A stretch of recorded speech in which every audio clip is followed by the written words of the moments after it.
Hi, I'm Jennifer, and I'm going to read a few selections out of my mom's book, The Time Before Landon. My mom passed away in 2014, so her work is set in the time period that she wrote it, which in this case, it's the 1990s. The main character has left her job in DC to come home and care for her bipolar grandmother.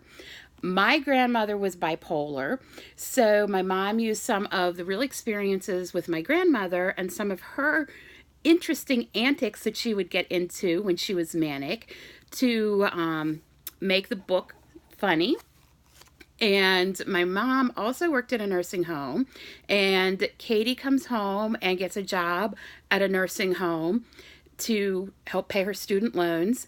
So a lot of the things that happen are based on true experiences. They might not be exact to life, but, mom took some liberties with them, made it funny, and even though this is a book about bipolar, I think it's still pretty funny.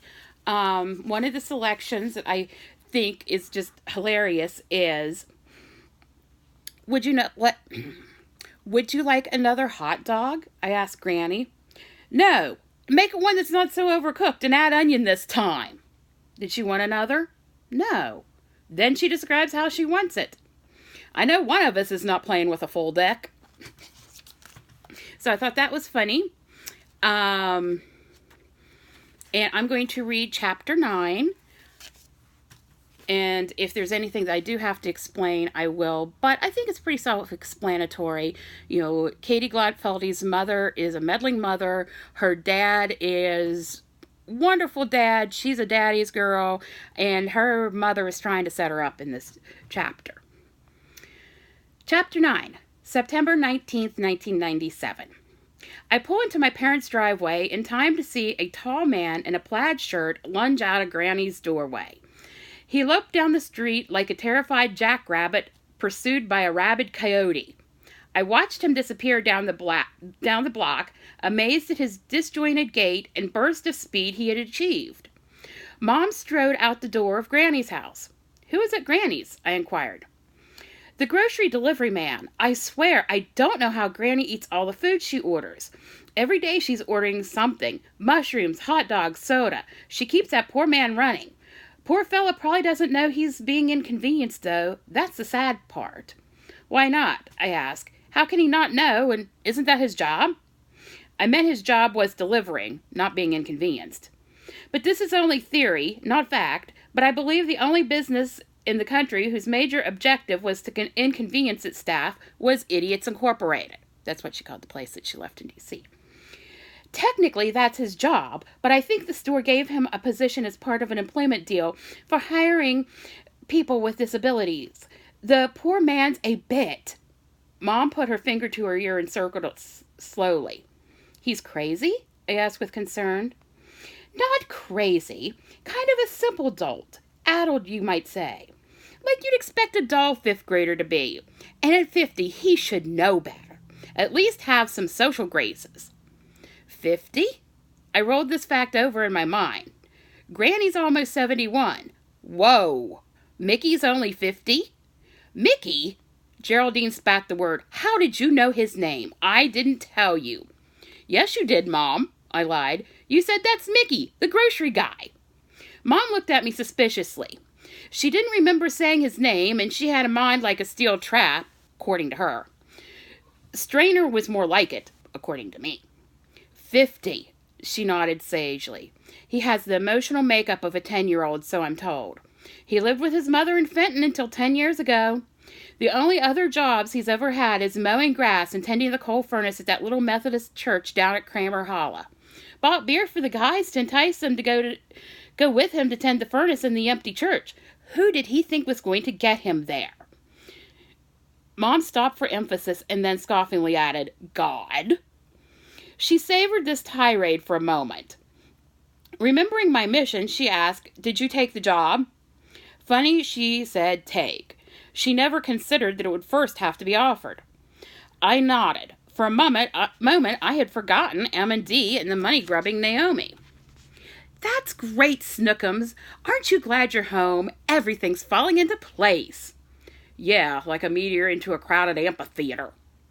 I handed Mom the car keys and went to Granny's door, which was, of course, locked. I rang the bell. "It's only me, Granny," I called into the door. Receiving no response, I rang again. "I'm alone. Please let me in. My feet hurt." I heard rustling inside. Finally, the lock slid and the door fell open. Granny smiled in my face. She held her dentures and a glass in her hand and wore a thin gown. One foot was partially encased in a fluffy blue slipper, and the other was bare. The visible foot was mottled and swollen. "Granny, were you dressed like that when Mickey was here?" "Like what?" she asked innocently. "This is just one of those big fitting dresses I used to wear on the farm." "Those were moo-moos. This is a nightgown." I steered her inside. "Let's get some real clothes on you. What was Mickey doing here? Did you order dinner from the deli?" Granny grinned like a teenager. "No, I had him bring me a cabbage." Of course. Isn't that why everyone has the delivery boy drop by on a Thursday afternoon? Blubbery white dough was oozing over the bread pan as she chopped potatoes into chunks for a salad. One stove burner was blazing hot with nothing on it. I raised my eyebrows over the bread and asked pointedly, "What's this?" She got my insinuation. "I'm not Manny." That's what she calls Manny. "This is the last time I'll ever bake bread." "I've heard that before," I said dryly. Years before, each time she got manic, she proceeded to bake enough bread and pastries for a small army and declare it was the last time ever. "So what's up?" I asked. "Up?" She smiled, all innocence and charm. "Who have you asked for dinner? Eek and the gang?" "Course not, just the new preacher and his family." "How many kids?" I asked. Most preachers come armed with a plethora of children. 6. 6 kids, and a wife, I assume? Yeah, what of it? "You're on your own with this one." "You won't help me?" She sounded offended. "Nope, you didn't bother to ask me, so it's up to you." I was used to this party animal side of the manic granny, but I wasn't going to be a blackmailed accomplice. If she didn't feed them at all or fed them inedible chicken butts, so much the better. They would know in the future to decline impromptu invitations. By evening, a lopsided chocolate cake rested on a towel on the counter. Chicken and beef were simmering in separate pots on the stove. 2 pans of homemade dinner rolls flanked the cake, and 2 loaves were toasting in the oven. Granny was trying to remember how to make caramel icing for the cake.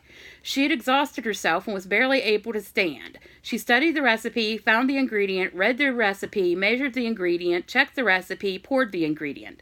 Expressionless and worn out, her movements and thoughts resembled a winding down toy. I helped Granny get dressed. She was peeved because I made good on my word and left the dining experience to her and the insurgents. She thought I should stay home and entertain the preacher's kids. I didn't relish cleaning up after Granny's munchkin multitudes. For her sake, I have no kind feelings towards them. I hoped the dinner would be fit to eat. I decided to drive to Mossy Lake and eat at a new restaurant. I figured all would be clear at home by 9, and I was right. Dinner was a huge success, according to Granny. The pastor's wife helped her get it all together, which is more than I've ever been able to do. Even so, the potato salad had been runny, the pecan pie was store-bought, and the Waldorf salad was brown. I scraped off the remaining cake crumbs with my finger. The icing, at least, was great. In her day, Granny had been a marvelous cook. Everything was fashioned from scratch, and she often made a feast from famine rations. After this social victory, she staggered to the couch and collapsed. As for me, for the next few days, I was going to relax and get a little much-needed R&R before M&D Monday and the beginning of my infamous job. And amazingly, Granny cooperated, and that's pretty much what happened. At noon, the phone rang. "For you, Katie," Granny called from the living room. "Willie somebody." "Danny's here," Willie informed me. "Can you come sign the papers?" "Darn, Mom's having her hair done and Dad's working. I don't have a ride." Willie conferred with someone momentarily and returned to the phone. "No problem. Danny said he'll pick you up." "I don't want to put him out." "Katie, Dan here. I'll be right there. Same place I delivered the paper, right?" "Yeah, but 5 minutes," Danny said and hung up. I scurried to the bathroom and pulled a brush through my topsy-turvy hair. Should have had a cut before leaving D.C. I probably never would find anyone who could control it like Rizzo. I looked a little washed out, but I didn't usually wear lipstick, and it didn't seem necessary to dress up for the paperboy. Ex-paperboy. current proud and proper owner of business power. Granny, I'm going to the car lot. I went outside to wait for Danny. I didn't particularly want Granny running around holding her teeth in her hand or handing them to Danny to hold in his.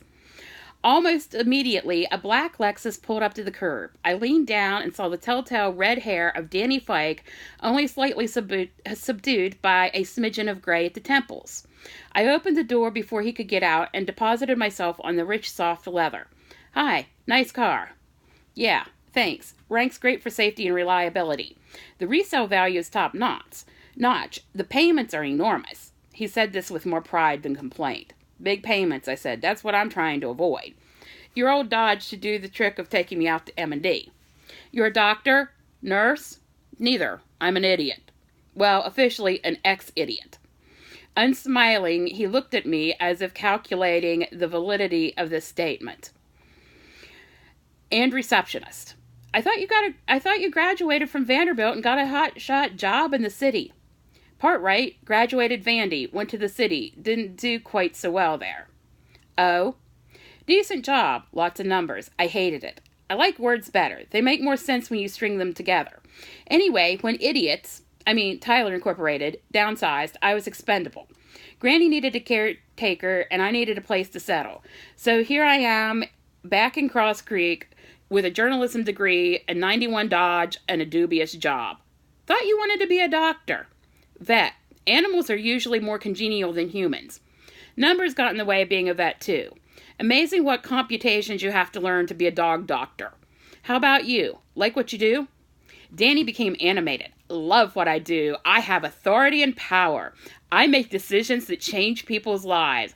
I say if the high and mighty Smith & Jones gets their home loan or not. I can say if they get an equity loan. I size up their FICO scores and calculate their interest rates. How ho hum humdrum Saturday night at home with pizza boring. Don't you hate it when you have to say no? He looked at me as if I was addled. Not at all. People should make reliable financial decisions. They should buy responsibly. They should build up their credit rating. FICO scores should be more important than bowling averages, for criminy sake. If they fail to be solvent, that's not my problem. But there are times that things happen that really aren't a person's fault. I thought about the expense when Granny had been diagnosed bipolar. The cost of the hospitals, lithium-level blood work, and psychiatrists were astronomical. The onus and the seeking of remedy had nearly wiped out every cent Granny had from the sale of the farm. A sickness in the family, an unexpected pregnancy, or an accident might wreak havoc on their finances. Danny shrugged. Those possibilities should be taken into consideration. I'm not a babysitter. He pulled into the parking lot and coasted to a near stop near his office. Come on. I tagged along into the dealership. Willie sat at a desk and nervously pranced about. It was evident he felt self-conscious around his cousin. Willie offered coffee. I shook my head. Danny looked at the Folgers can pointedly and with a lift of his lip declared that he would later have a latte at the lake. So that's part of Chapter 9. I hope you enjoyed it. You can purchase this on Kindle or in the paperback form like I'm holding right now at Amazon, and I will leave the link below. So I hope you enjoyed and have a great day.